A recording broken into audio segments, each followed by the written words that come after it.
Pernah tak hampa tak boleh nak duduk antara dua sujud masa tengah solat? Kalau tak boleh, jom kita tengok video ni.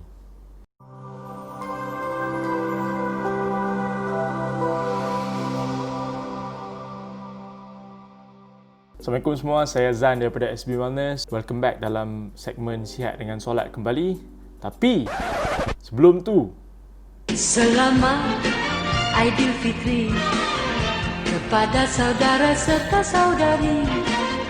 so dalam kesempatan ni saya nak mengucapkanlah selamat Hari Raya pada semua kaum muslimin dan muslimat di Malaysia.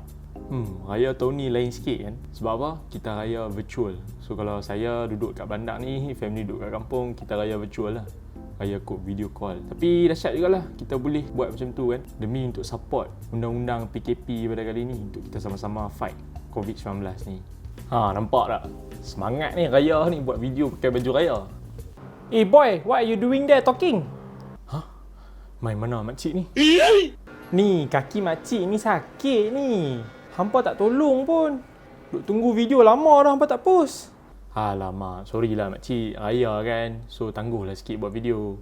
Tapi itulah, inilah yang kami nak cover ni hari ni. So hari ni kita akan fokus dekat kedudukan dalam solat, iaitu iftirash, ataupun yang dikenali oleh kita dalam bahasa Melayunya duduk antara dua sujud. Dan kami akan go through beberapa isu yang orang selalu hadapi dalam kedudukan duduk antara dua sujud ni. Kami akan ajak juga macam mana kita nak fix benda ni dan bagi hampa boleh duduk antara dua sujud dan solat dengan sempurna. Tak payah solat dekat atas kerusi lagi dah, insyaAllah. Tapi sebelum tu, untuk selamat lah kan, kalau hampa ada betul-betul sakit yang serius, seeloknya lah pergilah check dekat doktor ataupun mana-mana hospital dulu. Sebelum saya nak start video ni, saya nak buat sedikit disclaimer lah. Kami daripada SB Wellness ni adalah movement conditioning coach. So kami hanya diagnose pergerakan hampa sahaja. Pergerakan dalam kehidupan, pergerakan dalam solat termasuk sekali lah. So kami bukan fisioterapi, kami bukan chiropractor, kami hanyalah movement conditioning coach. Fokus kami sebenarnya adalah prevention, ataupun untuk kita menghalang daripada sakit-sakit tu mai. Selalunya benda ni disebabkan oleh muscle imbalance yang hampa ada dekat dalam badan lah. So benda-benda tu boleh di-fix dengan kepakaran kami. Dan juga kami pun cover lah beberapa aspek fitness yang lain, iaitu weight management, muscle building dan sebagainya. Tapi buat masa sekarang makcik, saya bolehlah tengok-tengokkan dulu. Kalau simple-simple fix je, saya boleh buat insyaAllah. Bila? Macam mana? Lah ni kah? Senang je makcik. Makcik buka dekat kami punya YouTube description kat bawah tu, akan ada nombor telefon saya dan boleh book appointment untuk kami assess pergerakan makcik. Benda ni kami akan buat virtual lah. So video call ataupun menggunakan software Zoom. Hui, hampa cakap senang lah. Benda ni mesti kena bayar kan? Bukan murah benda-benda lagu ni.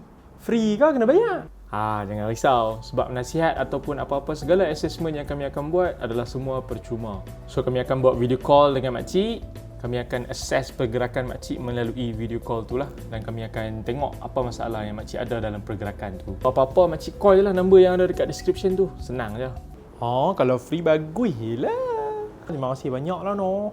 Okey, jom kita masuk dalam video. Hari ni kita akan tengok dalam pergerakan iftirash, iaitu duduk antara dua sujud. So selalunya lah isu yang orang selalu ada dalam pergerakan ni bila dia duduk. Kalau hampa tengok dekat iftirash movement tu, hampa kena kepak kaki kanan kat belakang tu kan, dan duduk atas kaki kanan tu. So selalunya isu ni akan jadi dekat kaki belah kanan.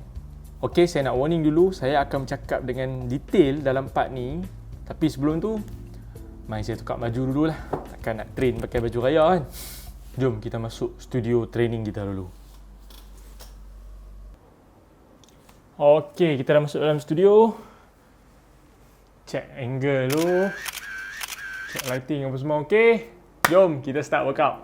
Okey, saya akan start benda ni dengan terangkan dekat hampa dulu isu-isu yang selalu orang hadapi lah dalam kedudukan duduk antara dua sujud ni. Yang pertama sekali, selalunya orang akan rasa sakit dekat belah tengah tapak kaki. This issue is normally related to plantar fasciitis. Plantar fasciitis tau, bukan plantar margarine. Selalunya sakit ni dia akan jadi dekat bahagian tengah kaki ataupun bahagian tumit. Dan selalunya juga bahagian calf ataupun yang kita panggil betih tu pun selalunya ketat juga. Ketat means tight. So ni adalah cara-cara dia macam mana hampa nak selesaikan masalah ni kalau hampa ada. Tapi sebelum tu, saya nak ambil sesuatu dulu. Inilah bahan-bahan yang kita perlukan untuk masak hari ni. So ni kita panggil foam roller.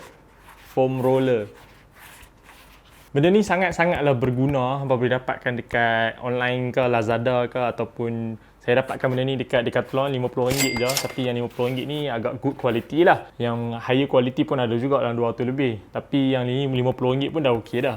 Kalau kat Lazada tu ada yang RM20 punya. So this is not sponsored. This is just for us to advise you to live a better life.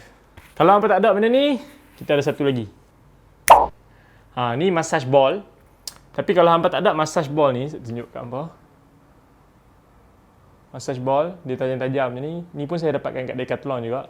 Tapi kalau hampa tak ada massage ball ni, hampa boleh gunakan apa-apa tennis ball ataupun bola lah yang nampak bentuk permukaan dia macam ni juga. Maksudnya bulat. So first thing first, hampa kena duduk dalam posisi ni. Okay, so sorry kalau tak nampak muka saya sebab saya duduk tengah fokus kat kaki. So foam roller ni letak dekat bawah bahagian betih ni. Letak kat sini kan. Lepas tu tangan hampa letak lah kat belakang. Letak kat belakang. Angkat badan tu kan. Dan letak je berat badan tu dekat foam roller ni dan juga roll. Kalau hampa rasa nak letak lebih pressure lagi, letak dua-dua kaki dan roll macam tu je. Senang ya. Buat benda ni dalam seminit 2 dan lepas tu saya akan tunjuk step yang seterusnya. Seterusnya kita nak roll tapak kaki yang saya cakap tadi yang tempat yang kita sakit tu kan. So dia dekat belah tengah ni. So letak bola ni kat bawah. Roll, roll, roll. Payah lah bola ni. Roll, roll, roll. Macam tu je lah. So kalau nak tak pressure lagi, tekan lah kuat-kuat sikit kan. Mesti nampak, kalau yang selalunya yang ada masalah, dia akan ada rasa sakit lah dekat bahagian tapak kaki ni. So lepas hampa dah roll hampa punya calf tadi tu kan. Sekarang ni kita nak buat stretching ataupun activation of the opposite side of the muscle. So kalau hampa tengok kat sini, kita akan start dengan knee extension position first. So daripada sini, when you do this, you are going to stretch your betis calf. Betis calf hang. So macam ni kan. So the opposite muscle of your betis ni, dia adalah muscle tibialis. Bila hampa nak stretch belakang ni, hampa kena activate muscle yang opposite dia, which is tibialis. So pegang kaki macam ni, straighten your knee, and then macam tu. 1, 2, 3, buat dalam 20 kali. Supaya hampa dapat stretch calf muscle tu. Tu cara-cara nak selesaikan orang yang ada sakit dekat bahagian tapak kaki ataupun bahagian betih yang selalu kram tu lah. So sekarang ni kita nak move on kepada masalah yang kedua. Selalunya orang akan ada masalah dekat bahagian ibu jari kaki. Okay, sekarang ni saya akan paparkan dekat skrin gambar perbezaan antara ibu jari kaki yang normal dengan ibu jari kaki yang tak normal ataupun ibu jari kaki yang bermasalah. Kalau dalam scientific term, kita panggil dia bunion. Bunyi macam bunian. Tapi kalau hampa tak ada bunion ni sekalipun, kalau hampa punya ibu jari kaki tu dah curl inward ataupun dia curl masuk ke dalam, hampa akan ada risiko untuk dapat benda ni. Benda pertama sekali kita kena check kasut kita lah. Kalau kasut tu dia punya permukaan dia tu tak cukup besar kan. So itu adalah sebab yang pertama sebab apa kita ada masalah ni. Jadi tukarlah kasut ataupun lebih baik lagi kaki ayam je yang paling terbaik. Okay, next step lepas hampa dah tukar kasut ataupun berkaki ayam, ini adalah cara untuk fix benda tu. Ibu jari kaki tu dia dah clamp together with other toes tu dah berapa lama dah. So dia dah jadi ketat tau kat situ. So, sekarang ni kita nak pisahkan setiap jari jemari yang ada di kakimu. So letak jari yang satu-satu kat sini. 1, 2, 3, 4. Kalau yang ada masalah banyak tu selalunya dia akan rasa sakit lah dekat jari jemari ni.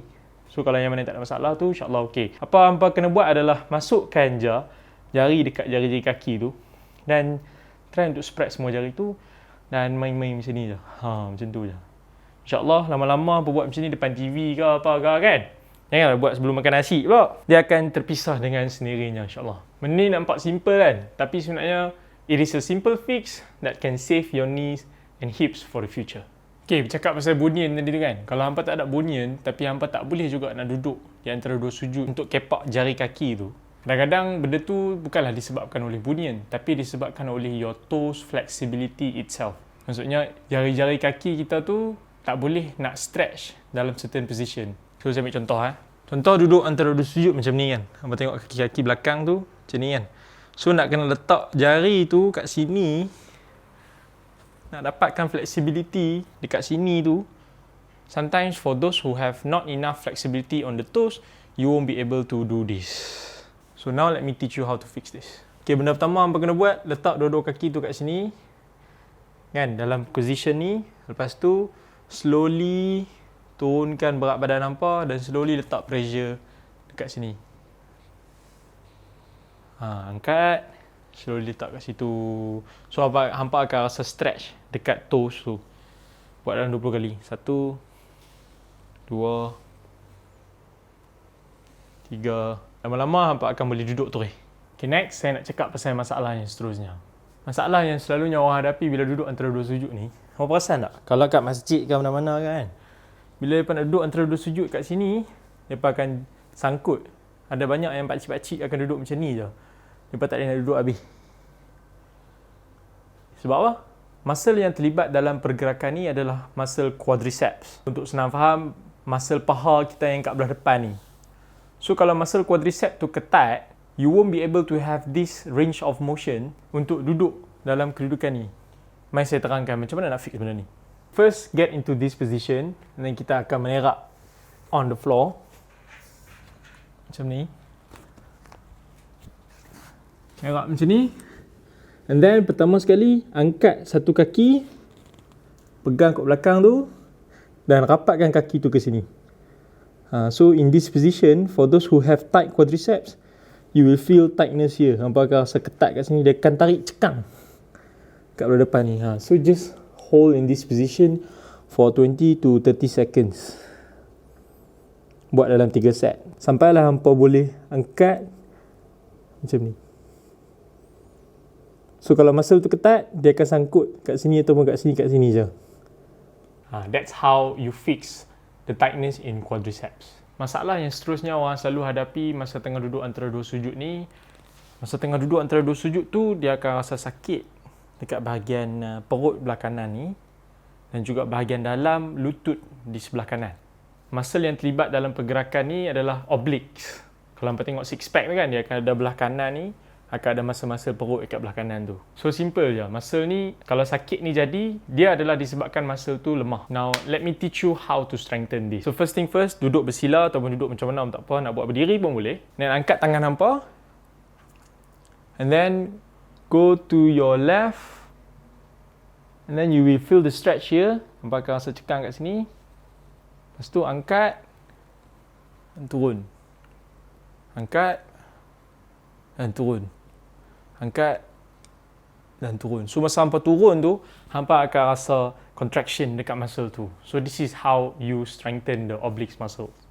Dan masalah yang saya cakap pasal sakit di sebelah kanan lutut tu, saya akan terangkan dengan lebih detail lagi dalam episod yang seterusnya, which is dalam episod tahiyat akhir. Sebab dah banyak sangat dah ni terang kat hampa ni, hampa pun mesti dah mengantuk lah. Ni, cek. Awak yang buat sebelah saja. Sebelah lagi lagu mana? Tadi kata imbalance lah, apalah. Ni yang buat imbalance. Okey, kembali kita berbaju raya. Soalan tu bagus makcik. Dan saya dan tim-tim saya pun memang kami duk selalu terfikir jugalah pasal benda ni. Sebab apa kita nak buat belah kanan saja kan? Mesti ada sebab dia. Mesti ada sebab dia. Tapi of course, based on research yang kami buat sendiri. So ni totally pendapat kami sajalah. So far tak ada lagi fakta-fakta scientific evidence yang menunjukkan benda ni macam ni. So research ni adalah 100% daripada pendapat kami sendiri. So kalau kita tengok kan, duduk antara dua sujud ni mungkin akan buat kita punya muscle jadi imbalance. Sebab apa? Kita duduk dekat kaki belah kanan saja. So mesti akan ada muscle imbalance kan. Kenapa kaki belah kanan saja? Tapi kalau hampa tengok balik, sunnah Rasulullah SAW, sunnah suruh kita tidur dekat atas rusuk kanan. Bila kita tidur dekat rusuk belah kanan ni, especially if your left Achilles is jammed in between your big and your second toe, not hadith but is logical based on movement pattern. It helps to activate the left side pretty much. The same way you did with your right during the iftirash pose. Saya nak remind lagi, this toe part is not in the hadith but it is mentioned somewhere else. Tapi kalau kita nak fikir dalam movement pattern, it makes so much sense untuk kita balance kiri dan kanan ni. Kebetulan ke? So sebenarnya Islam tu dah cantik dah. Dia suruh kita solat 5 waktu, dia suruh kita ikut sunnah dan buat semua benda tu dengan cara yang betul. So apa lagi? Ikutlah sunnah Rasulullah SAW kita. So tu sajalah topik kita pada hari ni, cakap pasal duduk antara dua sujud ni. So kalau hampa rasa video ni bermanfaat, bolehlah share dengan rakan-rakan untuk kita menjalani kehidupan kita dengan lebih baik lagi. So next video dalam series ni kami akan post pasal tahiyat akhir dan juga salam, which is pergerakan yang terakhir dalam solat. And make sure hampa stay tune untuk video yang seterusnya. Jumpa lagi insyaAllah. Assalamualaikum.